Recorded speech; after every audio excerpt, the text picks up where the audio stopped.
People who've been kidnapped, how did you survive? I was kidnapped when I was 7.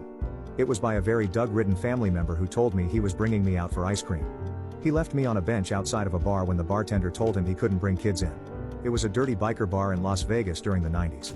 I was young, scared, and didn't fully comprehend the situation. I was confused why we didn't go to an ice cream shop. The family member came out with 2 men that fully fucking terrified me. One of them touched my curly bright red hair and smiled wide. I remember not knowing what to do, so I started singing Joan Osborne's "What If God Was One of Us." They got freaked when I wouldn't stop singing and walked back in the bar. I was definitely a weird kid, but singing as self-defense was kind of smart. I was left alone on the bench again when a man walked up and asked me where my parents were.